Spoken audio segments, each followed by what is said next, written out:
بسم اللہ الرحمن الرحیم۔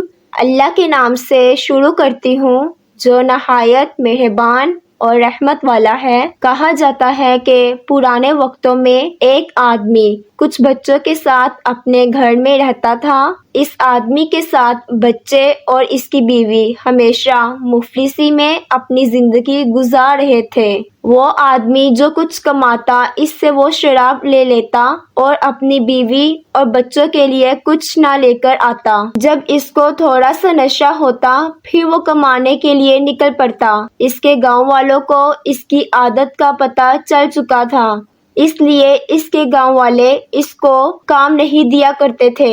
کام کی تلاش میں وہ آدمی دوسرے گاؤں کا رخ کیا کرتا۔ جو کچھ کما کے لے کر آتا اس میں بڑا حصہ وہ اپنے شراب میں اتار دیتا، باقی جو کچھ بچتا اس سے اپنی بیوی اور بچوں کا پیٹ پال دیتا۔ اس کی بیوی بھی گھروں میں کام کاج کر کر اپنے بچوں کا پیٹ پال لیتی۔ وقت گزرتا گیا اور آدمی کے جسم میں اب خون کی جگہ شراب دوڑ رہی تھی۔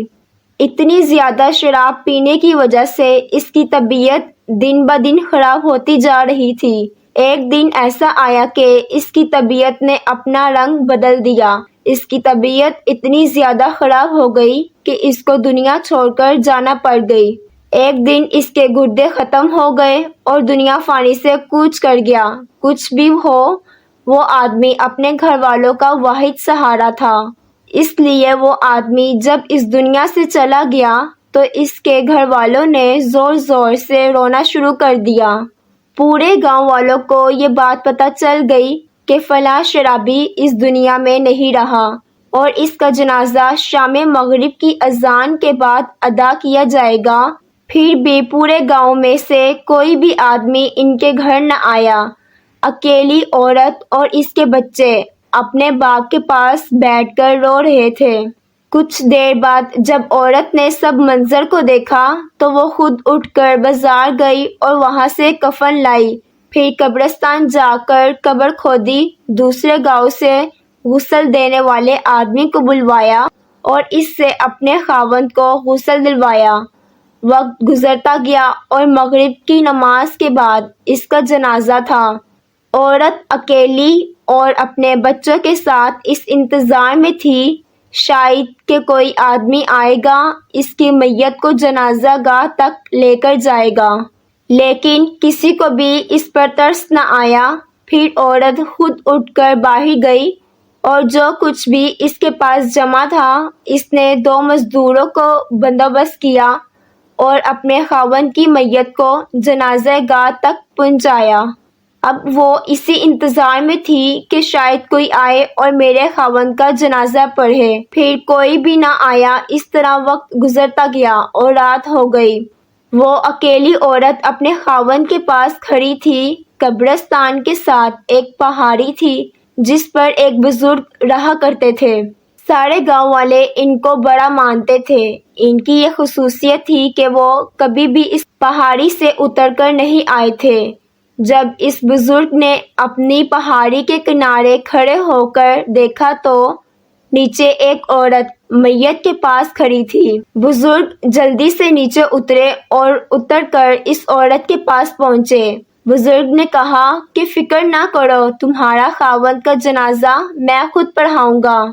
جب اس بات کا گاؤں والوں کو پتہ چلا کہ فلاں بزرگ اب پہاڑ سے نیچے اتر آئے ہیں تو ان کے پاس پورے گاؤں کے لوگ آنا شروع ہو گئے۔ وہ جب ان کو جنازہ پڑھنے کا کہتے ہوئے سنا تو سب لوگ قطار میں پیچھے کھڑے ہو گئے اور اس طرح اس کا جنازہ پڑھایا گیا۔ جنازہ پڑھنے کے بعد بزرگ نے عورت سے کہا کہ میں عبادت کرتے ہوئے تھوڑا سا سو گیا تھا تو میرے خواب میں ایک بزرگ آئے اور انہوں نے کہا نیچے جاؤ اور جا کر ایک عورت میت کے پاس کھڑی ہے، جا کر اس کے خاوند کا جنازہ پڑھاؤ۔ اسی وقت میری آنکھ کھل گئی اور میں نے جب نیچے دیکھا تو میری نظر اس عورت پر پڑی۔ ساتھ میں مجھے یہ بھی اس بزرگ نے کہا کہ اس آدمی کے تمام گناہ معاف کر دیے گئے ہیں۔ اس عورت نے کہا کہ میرا خاوند ایک بہت بڑا شرابی تھا، لیکن اس نے زندگی میں 3 کام ایسے کیے جس کی وجہ سے اللہ تعالیٰ کو اس پر رحم آ گیا اور اللہ تعالیٰ نے اس کو معاف کر دیا۔ جب بھی یہ نشے میں گھر آتا تو نشے کی حالت میں ہوتا پر سو جاتا، صبح اٹھ کر باجماعت نماز ادا کرتا اور کام کے لیے نکل جاتا۔ دوسرا، اس نے اپنے بچوں میں سے 2 یتیم بچوں کی پرورش کی ہے۔ ہمارے 4 بچے نہیں، ہمارے 2 بچے اپنے ہیں اور 2 یتیم بچے ہیں، اور اس شخص نے کبھی بھی یتیم بچوں میں اپنے بچوں میں فرق محسوس نہیں کیا۔ اور تیسرا، جب نشہ کر کے آتا تو رو رو کر اللہ تعالیٰ سے گڑ گڑا کر معافی مانگتا اور اپنے کیے پر پچھتاتا۔ بزرگ نے کہا، اللہ تعالیٰ کو ان میں سے شاید کوئی ایک کام پسند آ گیا ہے، اس کی وجہ سے تمہارے خاوند کو اللہ تعالیٰ نے معاف کر دیا ہے۔ اس کے بعد پورے گاؤں والوں نے اس کی تدفین کی۔ اللہ عز و جل ہمیں نیک کام کرنے کی توفیق عطا فرمائے۔ اگر ویڈیو اچھی لگی ہے تو لائک کریں، چینل پر نئے ہیں تو سبسکرائب کریں۔ اگلی ویڈیو تک اجازت دیجیے، اللہ حافظ۔